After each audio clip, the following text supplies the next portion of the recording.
Welcome to CH9 TV News. Bulletin ముందుగా headlines.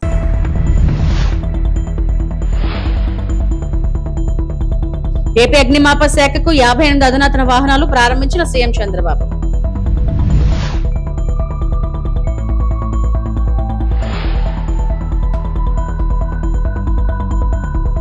Dharmavaram area ఆసుపత్రిలో నూతన ఓపీ కౌంటర్లు ప్రారంభించిన మంత్రి సత్యకుమార్ యాదవ్.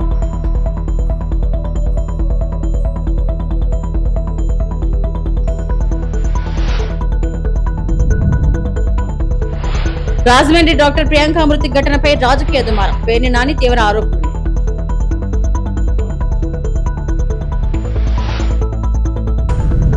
అమరావతి నిర్మాణ పేరుతో ప్రజాధనం దుర్వినియోగం. అంబటి రాంబాబు.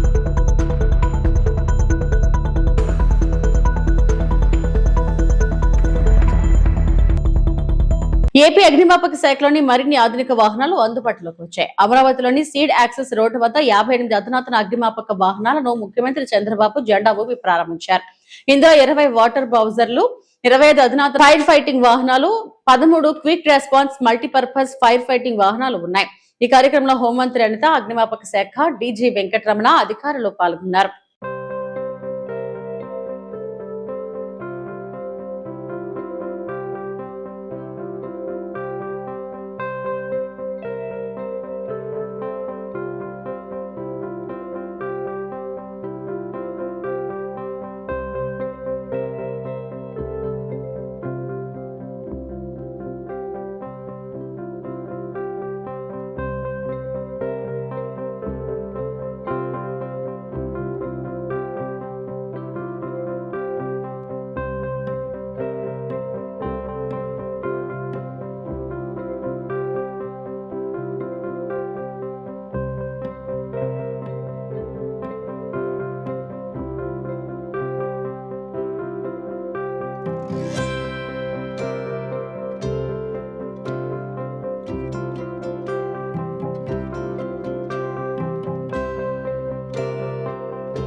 ధర్మవరం ఏరియా ఆసుపత్రిలో నూతన ఓపీ కౌంటర్లను ప్రారంభించిన రాష్ట్ర ఆరోగ్య వైద్య శాఖ మంత్రి సత్యకుమార్ యాదవ్. ప్రతిరోజు సుమారు 700 నుండి 800 మంది, నెలకు 22,000 నుండి 24,000 మంది రోగులకు ఓపీ సేవలు అందుతున్న నేపథ్యంలో రోగులకు మరింత సులభంగా, వేగంగా వైద్య సేవలు అందించేందుకు ఈ నూతన ఓపీ కౌంటర్లను ఏర్పాటు చేశాం.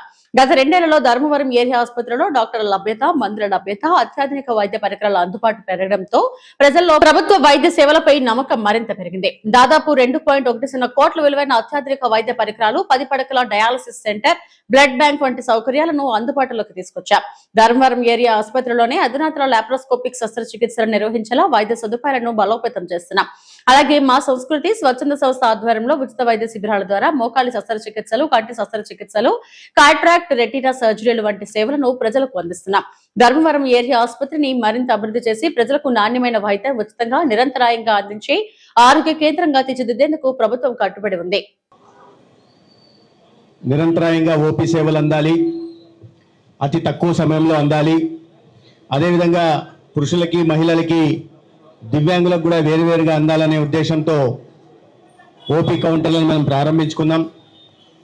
గతంలో సూపరింటెండెంట్ గారు చెప్పినట్టుగా ఒక ఓపీ కౌంటర్ ఉండి ఇబ్బందులు ఎదుర్కొంటున్న నేపథ్యంలో మరీ ప్రధానంగా గత 2 సంవత్సరాలుగా ఓపీ పెరిగి గతంలో నెలకి 16,000 నుంచి 18,000 ఓపీ జరుగుతుంటే ఇవాళ 22,000 నుంచి 24,000 ఓపీలు జరుగుతున్నాయి.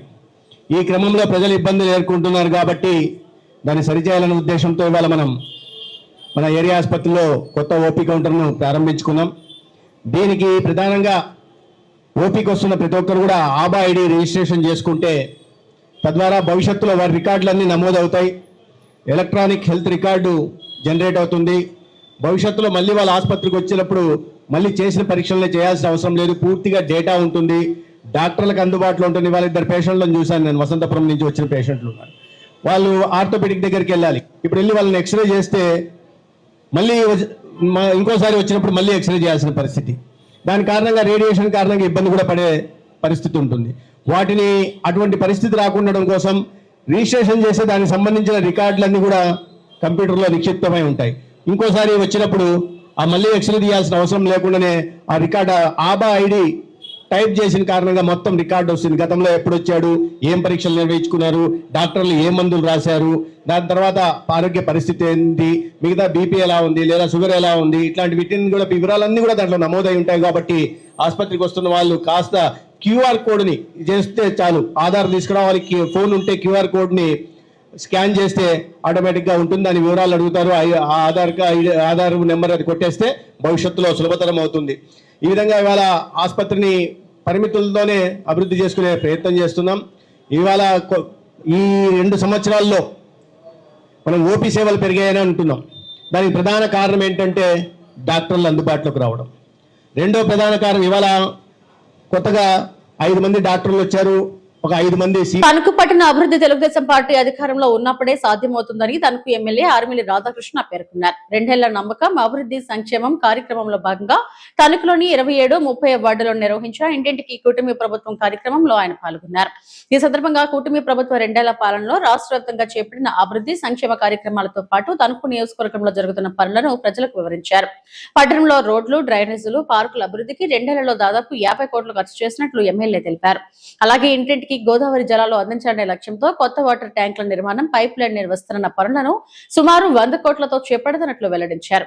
పట్టణ పరిశుభ్రతకు ప్రాధాన్యమిస్తూ చెత్త సేకరణను వేగవంతం చేయడంతో పాటు డంపింగ్ యార్డ్ లో చెత్తను ప్రాసెస్ చేయడానికి 5 కోట్లతో ప్రత్యేక ప్లాంట్ నిర్మించినట్లు చెప్పారు. తణుకును క్లీన్ అండ్ గ్రీన్ పట్టణంగా తీర్చిదిద్దడమే తమ లక్ష్యమని స్పష్టం చేశారు. ఎన్నికల సమయంలో ఇచ్చిన హామీలతో పాటు ఇవ్వని హామీలను కూడా అమలు చేస్తున్నామని రాధాకృష్ణ తెలిపారు. రాష్ట్రంలో 1.50 లక్షల కోట్లు సంక్షేమ కార్యక్రమం అమలు చేశామని పేర్కొన్నారు.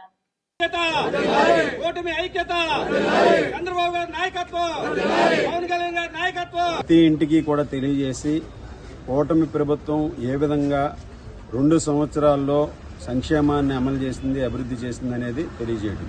ముఖ్యంగా తణుకు పట్టణంలో మనం అనేక అభివృద్ధి కార్యక్రమాలు ఈరోజు చేసుకోవడం జరిగింది.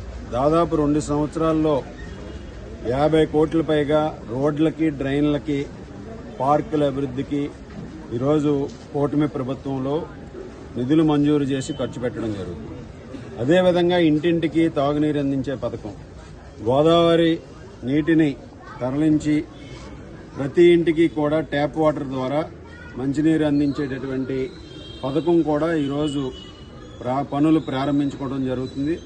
దానిలో భాగంగా మన తణుకు పట్టణంలో అనేక చోట్ల కొత్తగా వాటర్ ట్యాంక్స్ నిర్మాణం కానీ, అదేవిధంగా అనేక కొత్త డిస్ట్రిబ్యూషన్ లైన్స్ చేయడం కానీ, ఈ విధంగా 100 కోట్ల పైగా నిధులతో ఆ కార్యక్రమాన్ని కూడా చేయడం జరుగుతుంది. ఈ విధంగా కూటమి ప్రభుత్వంలో అభివృద్ధిని తణుకు పట్టణంలో పరుగులు పెట్టించడంతో పాటుగా ఈరోజు అన్ని విధాలుగాను కూడా మన చెత్త సేకరణకు సంబంధించి, అదేవిధంగా ఈరోజు డంపింగ్ యార్డ్లో ఉన్నటువంటి చెత్తను కూడా మేనేజ్ చేసే విధంగా ఈరోజు కొత్తగా అక్కడ ఏ రోజు మన తణుకుపట్నంలో వచ్చేటటువంటి చెత్తని ఆ రోజే ప్రాసెస్ చేసే విధంగా 5 కోట్ల రూపాయలతో అక్కడ ఒక ప్లాంట్ని కూడా నిర్మించడం జరుగుతుంది. ఈ విధంగా అభివృద్ధి కార్యక్రమాల్లో అన్ని విధాలుగాను కూడా తణుకుపట్నాన్ని ముందుకు తీసుకెళ్తూ క్లీన్ అండ్ గ్రీన్ ఉండే విధంగా తణుకుపట్నంలో రోడ్లు పెద్ద ఎత్తున అభివృద్ధి చేయడంతో పాటుగా ముఖ్యంగా సంక్షేమం తీసుకుంటే రాష్ట్రంలో 1,50,000 కోట్ల రూపాయల సంక్షేమాన్ని ఈ ప్రభుత్వం అమలు చేసింది. ఈరోజు ఏదైతే సూపర్ 6 హామీలు ఉన్నాయో ఆ హామీలతో పాటుగా ఈరోజు ఇచ్చినటువంటి హామీలు, ఇవ్వనటువంటి హామీలన్నీ కూడా ఈరోజు ప్రభుత్వం అమలు చేస్తుంది. 1,50,000 కోట్ల రూపాయలు అమరావతి పేరిట అడ్డుగోలు నిర్మాణాలు, వాటిపై వ్యయాలు, చంద్రబాబు చేస్తున్న తప్పుడు ప్రకటనలపై వైఎస్ఆర్సీపీ నేత మాజీ మంత్రి అంబటి రాంబాబు తీవ్ర స్థాయిలో ధ్వజమెత్తారు. అమరావతి పేరుతో భారీగా ఖర్చు చూపిస్తూ అడ్డుగోలుగా దోచుకుంటున్నారని, ప్రజాధనాన్ని దుర్వినియోగం చేయడమే కాకుండా అప్పులు సైతం చేస్తున్నారన్నారు. శుక్రవారం గుంటూరులో మీడియాతో మాట్లాడిన ఆయన చంద్రబాబు ప్రభుత్వ తీరుపై మండిపడ్డారు. మనం మాట్లాడుకుందాం. ఈ సిడి యాక్సెస్ రోడ్డు ఒక అద్భుతమైన రోడ్డు అని చంద్రబాబు నాయుడు గారు చెబుతున్నారు. దాన్ని ఒకసారి మనం పరిశీలిద్దాం. అది మొత్తం 21.7 కిలోమీటర్లు. అమరావతి సీడ్ యాక్సెస్ దగ్గర నుంచి, అక్కడ సీడ్ దగ్గర నుంచి బయలుదేరి అది నేషనల్ హైవే దగ్గరికి కలిసేటటువంటి 21.77 కిలోమీటర్ల రోడ్డు. దీనికి చంద్రబాబు నాయుడు గారు ఎంత ఖర్చు పెడుతున్నాడో తెలుసా మీకు? 21.77 కిలోమీటర్లకి ఆయన ఖర్చు పెడుతుంది 1,519 కోట్ల రూపాయలు. 1,519 కోట్ల రూపాయలు ఆయన ఖర్చు పెడుతున్నాడు. కేవలం 21.77 కిలోమీటర్లకి. ఎక్కడైనా ఉందా ఇది? ఎప్పుడైనా చూశారా? ఈ దేశంలోనే కాదు, ఏ దేశంలో అయినా ఇంత ఖర్చు పెట్టడం చూశారా అని అడుగుతా ఉన్నా. దానిలో 3 దశలు అన్నారు. మొదటి దశ 365 కోట్లకు పెంచి జీఎస్టీ అన్ని కలిపి 465 కోట్ల రూపాయలకి అప్పచెప్పారు. చూడండి ఎంత దారుణంగా రేట్లు పెంచేసుకుని దోచుకునేటటువంటి కార్యక్రమం ఇవాళ చేస్తున్నారో ఒకసారి ఆలోచించమని మనవి చేస్తున్నా. 21.77 కోట్లకు 21.77 కిలోమీటర్లది 1,519 కోట్ల రూపాయలు ఖర్చు పెట్టి ఇవాళ చంద్రబాబు నాయుడు గారు దీన్ని పూర్తి చేస్తున్నారు అంటే ఎంత దారుణమైన దోపిడీ జరుగుతుందో ఒకసారి ఆలోచించమని రాష్ట్ర ప్రజానీకాన్ని, విఘ్నులైనటువంటి మేధావుల్ని ఆలోచించవలసిందిగా ఈ సందర్భంగా కోరుతున్నా. అంతేకాదు, జాతీయ రహదారుల సాధికారత సంస్థ సహాయం అసెంబ్లీ సమావేశాలు ప్రారంభమవుతున్న నేపథ్యంలో డిఎస్సీ అక్రమాల నుంచి ప్రజల దృష్టిని మరలించేందుకు చంద్రబాబు కూటమి 2018లో జరిగిన గ్రూప్ 1 నియామకాలపై విషయం చెబుతుందని వైఎస్ఆర్సీపీ అధికార ప్రతినిధి Yanamala Nagarjuna Yadav, party state youth empowerment cell convener Salambabu ధ్వజమెత్తారు. వారు గురువారం తాడేపల్లిలోని వైఎస్ఆర్సీపీ కేంద్ర కార్యాలయంలో మీడియాతో మాట్లాడారు. సిట్ నివేదికను అడ్డుపెట్టుకుని చంద్రబాబు కూటమి యువత ఆశలపై విషం చిమ్మే ప్రయత్నం చేస్తుందని నాగార్జున యాదవ్ అన్నారు. మరో 2-3 రోజుల్లో శాసనసభ సమావేశాలు జరుగుతుంటే ఆ శాసనసభ సమావేశంలో వైఎస్ఆర్ కాంగ్రెస్ పార్టీ శాసనసభ పక్ష నేతలుగా ఉన్నటువంటి అందరూ మండలి సభ్యులు చంద్రబాబు నాయుడు గారి ప్రభుత్వంపై చెడుగుడు ఆడుకుంటారనేటువంటి ఒక హెచ్చరికలు వచ్చిన తర్వాత చంద్రబాబు నాయుడు గారి ప్రభుత్వం ఒక మంచి కుట్రకి తెరలేపింది. ఎప్పుడో 2018 నోటిఫికేషన్లో వచ్చినటువంటి గ్రూప్ 1 నియామకాల్లో అరాచకం జరిగిపోయింది. అరాచకానికి పేటెంట్ రైట్ ఎవరిదయా చంద్రబాబు? అరాచకానికి, అక్షర వ్యభిచారానికి పేటెంట్ రైట్ ఏమన్నా ఉందంటే అది చంద్రబాబు నాయుడు గారికి, చంద్రబాబు నాయుడు గారి పెంపుడు పత్రికలైనటువంటి ఈనాడుకి, ఆంధ్రజ్యోతికి. ఈ 2 పెంపుడు పత్రికల్ని ఆంధ్రప్రదేశ్ రాష్ట్రంలో ఉన్నటువంటి డిఎస్సి కుంభకోణాన్ని డైవర్ట్ చేయాలనేటువంటి ఒక నెపంతో ఈ పెంపుడు పత్రికలకి సిట్ అనేటువంటి ఒక నివేదికని ముందు పెట్టి విషం చిమ్మమని, యువత యొక్క ఆశల పట్ల, వారి ఆలోచనల పట్ల విషం చిమ్మమని ఈనాడు, ఆంధ్రజ్యోతి 2 పత్రికలకు ఇచ్చారు. రాజమండ్రిలో డాక్టర్ ప్రియాంక మృతిపై రాజకీయ దుమారం రేగుతుంది. మద్యం మధ్యలో ఉన్న టీడీపీ కార్యకర్తల కారణంగానే ఈ విషాదం జరిగిందంటూ మాజీ మంత్రి పేర్ని నాని తీవ్ర ఆరోపణలు చేశారు. ఈ ఘటనపై పోలీసుల దర్యాప్తు తీరును ఆయన ప్రశ్నించారు. రాజకీయ ఒత్తిళ్ల కారణంగా కేసు దర్యాప్తు ప్రజాచిత్తం అవుతుందా? బాధిత కుటుంబానికి న్యాయం చేయడంలో ప్రభుత్వం ఎందుకు విఫలమవుతుందనే పేర్ని నాని నిలదీశారు. మహిళలపై జరుగుతున్న హింస విషయంలో హోంమంత్రి, ఉప ముఖ్యమంత్రి పవన్ కళ్యాణ్ స్పందన పైన ఆయన విమర్శలు గుప్పించారు. గతంలో ఇచ్చిన హామీలకు ప్రస్తుతం రాష్ట్రంలో నెలకొన్న పరిస్థితులకు పొంతన లేదని ఆరోపిస్తూ రాష్ట్రంలో శాంతి భద్రతలు పూర్తిగా క్షీణించాయని పేర్ని నాని తీవ్ర వ్యాఖ్యలు చేశారు. అధికార పార్టీకి చెందిన వారిపై పోలీసుల కఠిన చర్యలు తీసుకోవడం లేదని ఆరోపిస్తూ సామాన్యులకు ఒక న్యాయం, అధికార పార్టీ నేతలకు మరో న్యాయమా అంటూ ప్రశ్నించారు. రాజమండ్రిలో ఇద్దరు తాగుబోతులైన తెలుగుదేశం పార్టీ కార్యకర్తలు ముక్కుపచ్చలారనటువంటి ఎంతో ఉజ్వల భవిష్యత్తు ఉండి ఎంతో మంది ప్రాణాలను నిలబెట్టాల్సినటువంటి ఒక డాక్టర్ కారుతో గుద్దితే వెనక్కి తిరిగి చూసిందని చెప్పని తొక్కిచ్చి చంపితే ఏం కేసు కట్టారు? 4 రోజులు మీడియాలో రాదా? మీడియాలో రాదా 4 రోజులు? కేసు పిచ్చి కేసు కడతారా? యాక్సిడెంట్ కేసు అని.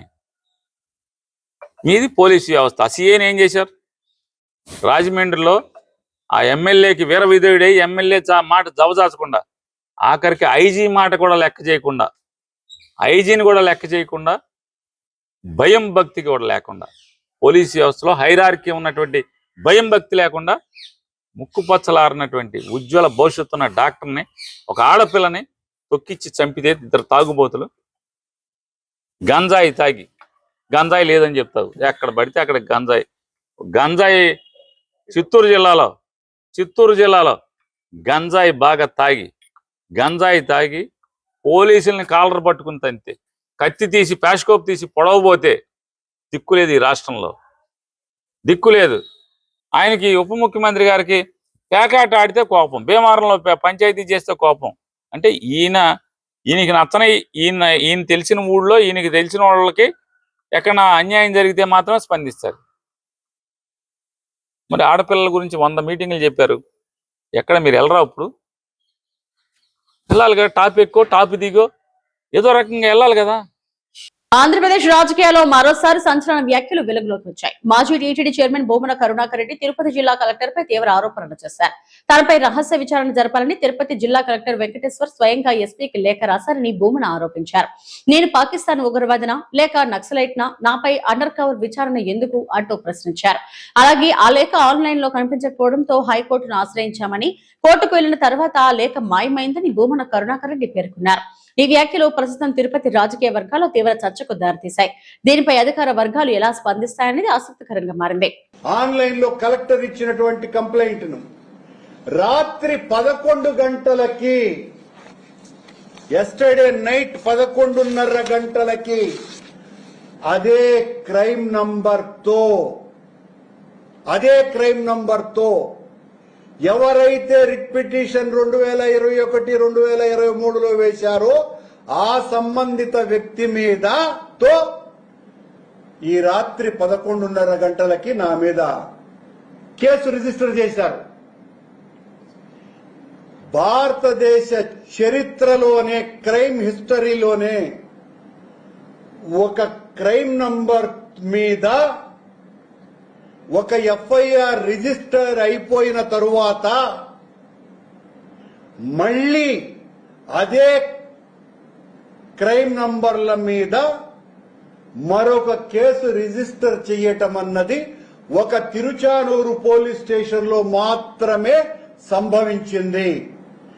ఈ 80 ఏళ్ల స్వతంత్ర భారతదేశంలో మొట్టమొదటిసారిగా ఒకే పోలీస్ స్టేషన్ లో ఒక వ్యక్తి మీద ఒకే క్రైమ్ నంబర్ల మీద 2 ఎఫ్ఐఆర్లు రిజిస్టర్ చేయటం అన్నది నా మీదే జరిగింది. ఒకటి మాయం చేశారు, అది బయటికి రాలేదనుకున్నారు, బయటికి వచ్చింది. దాంట్లో చాలా స్పష్టంగా ఉంది. ఎఫ్ఐఆర్ రిపోర్ట్ లో ఉంటుంది కదా, 12/8/26 సాయంత్రం 5 గంటలకు కేసు రిజిస్టర్ చేసుండారు. చేసి ఇందులోనే 13 అంటే నిన్న 13/8/2026 2:25 date and time of dispatch to the court అని కోర్టుకు పంపించినటువంటి కూడా ఇందులో రికార్డ్ చేశారు. ఆశ్చర్యంగా దీన్ని కోర్టుకు పంపకుండా మేనేజ్ చేశారు. పశ్చిమ గోదావరి జిల్లా నర్సాపురంలో AP food commission chairman Vijaya Pratap Reddy ఆకస్మిక తనిఖీలు నిర్వహించారు. AP civil supply stock point, గురుకులం బాలికల రెసిడెన్షియల్ స్కూల్, అంగన్వాడీ కేంద్రాలు, జడ్పీ హై స్కూల్లో తనిఖీలు నిర్వహించారు. విద్యార్థులకు అందుతున్న ఆహారంపై ఆరా తీశారు. స్టాక్ రిజిస్టర్లను పరిశీలించారు. సివిల్ సప్లై స్టాక్ పాయింట్ లో రేషన్ డీలర్లకు సక్రమంగా స్టాక్ అందించడం లేదన్న ఫిర్యాదుపై ఆయన సీరియస్ అయ్యారు. తక్షణం ఎమ్మెల్సీ పాయింట్ అధికారికి ఛార్జ్ మెమో ఇవ్వాలని ఆదేశించారు. గురుకుల పాఠశాల ఫలితాలు, విద్యార్థులకు అందజేస్తున్న ఆహారంపై ఆయన సంతృప్తి వ్యక్తం చేశారు. ZP high school head master Peddi రాజుని అభినందించారు. అనంతరం చైర్మన్ మాట్లాడుతూ కేంద్ర రాష్ట్ర ప్రభుత్వాలు అందిస్తున్న ఆహార పదార్థాల్లో అవినీతి జరిగితే సహించేది లేదని హెచ్చరించారు.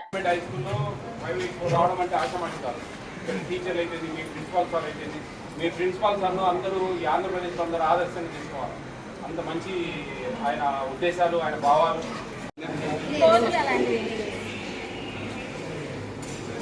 ఈ ఆనపకాయ ఎక్కువ వాడకండి, మా పిల్లలు ఇష్టపడరు. చట్నీ లేదే మనకు.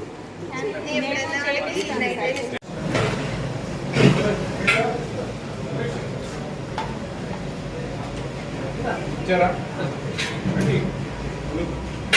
టోటల్ 14 కేజీ ఇవ్వలేనే, 20 గ్రామ్స్ అయితే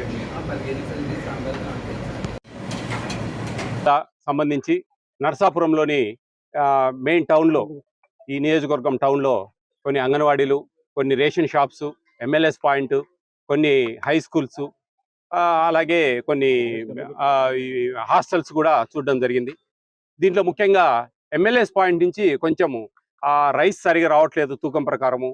ఆ బయోమెట్రిక్ వేయడానికి పోతే కన్నా వాళ్ళు 1కి 2 రోజులు తిప్పుతా ఉన్నారు. ఎందుకంటే వాళ్ళు బయోమెట్రిక్ వేయించుకొని డైరెక్ట్ పంపించాలండి. కానీ అలా కాకుండా డైరెక్ట్ మూవ్మెంట్ జరుగుతూ ఉంది. అది ఎంఎల్ఎస్ పాయింట్ వాళ్ళు చేస్తున్న చిన్న పొరపాట్లు. అవన్నీ కూడా రెక్టిఫై చేసుకోమని ఒక ఛార్జ్ మేము ఇమ్మని చెప్పాము, ఎక్స్ప్లెనేషన్ ఇమ్మని అక్కడ పనిచేసే టెక్నికల్ అసిస్టెంట్ను. అలాగే డీలర్లు అందరూ కూడా ఇది సార్ మా ప్రాబ్లం అని చెప్పారు. తర్వాత 17 రూపాయలు తీసుకోవాలి చక్కెరకు ప్రతి ఒక్కరు కూడా, కానీ 20 తీసుకుంటా ఉన్నారు. ప్రజలు కూడా గమనించండి, ఖచ్చితంగా 17 రూపాయలు ఇవ్వండి. ఫోన్పే, వాళ్ళ ఫోన్పేని మేము వాళ్ళ క్యూఆర్ కోడ్ను స్టిక్ చేసి పెట్టమని చెప్పాము వాళ్ళ రేషన్ షాప్లలో. కాబట్టి మనము ఆల్మోస్ట్ ఆల్ ఒక 50-60% ఈ ఫోన్పేకి మనము క్యూఆర్ కోడ్ ద్వారా పంపించచ్చు 17 రూపాయలు. ఎందుకంటే అండి, రూపాయి, 2 రూపాయలు, 3 రూపాయలు అనేది కాదు, అదొక సిస్టమ్, అదొక గౌరవం. మనం 17 రూపాయలకు అమ్మాలనేది ఒక మ్యాండేటరీ. అట్లా కాకుండా ఎక్కువగా అమ్మడం అనేది తప్పు. అది అందరూ కూడా గమనించాలి. ఇంకా స్కూల్స్ విషయంలో హై స్కూల్కి వెళ్ళాము. పెద్దిరాజు గారు హెడ్ మాస్టర్ చాలా అద్భుతంగా చేస్తూ ఉన్నాడు. ఆయన మేము బాగా, ఆయన ఒక ఆదర్శంగా నేను వర్ణిస్తాను ఆయన్ను. ఈ గవర్నమెంట్ హై స్కూల్స్లో, ముఖ్యంగా మిడ్ డే మీల్స్లో ఆయనకు మేము బాగా అప్రిషియేట్ చేసి సన్మానించడం జరిగింది. అంగన్వాడీ సెంటర్స్ పర్లేదండి, బాగానే ఉన్నాయి. చిన్న చిన్న ల్యాబ్స్ ఉంటే చెప్పాము. ఇప్పుడు మహాత్మా జ్యోతిబా పూలే దగ్గర ఉన్నాము. చాలా అద్భుతంగా ఉంది ఇక్కడ. మంచి రిజల్ట్ కూడా. Before last year 592, last year 580 వచ్చింది. ఈసారి 585, 590 వరకు టార్గెట్ పెట్టుకొని బాగా వాళ్ళు ప్రిపేర్ అవుతా ఉన్నారు. పిల్లలు కూడా ఫుడ్ విషయంలో అంతా సాటిస్ఫైడ్గా ఉన్నారు. ఇక్కడ టెండర్దారులు కూడా ఎగ్ సైజ్ అయితేనేంటి, కూరగాయలు అయితేనేంటి అన్ని సక్రమంగా మంచి క్వాలిటీగా పంపిస్తూ ఉన్నారు. వాళ్ళకు కూడా ఫుడ్ కమిషన్ తరఫున అందరికీ ప్రత్యేక ధన్యవాదాలు. ఎందుకంటే పేద పిల్లలండి, వాళ్ళకు మనం ఫుడ్ సక్రమంగా ఇవ్వాలి.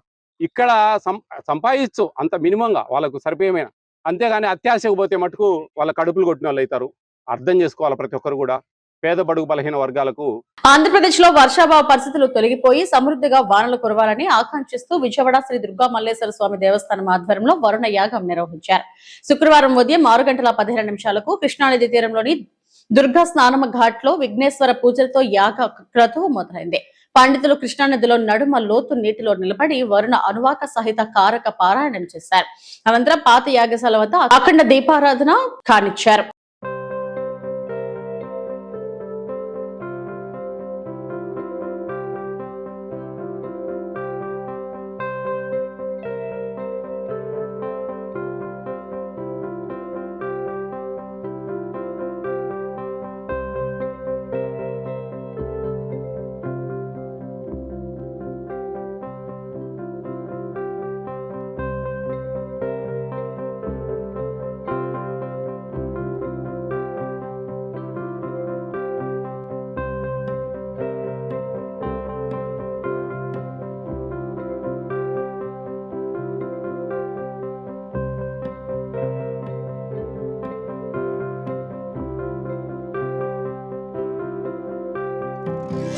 ఇవి ఇప్పటివరకు నా బులెటిన్ అప్డేట్స్. నమస్తే.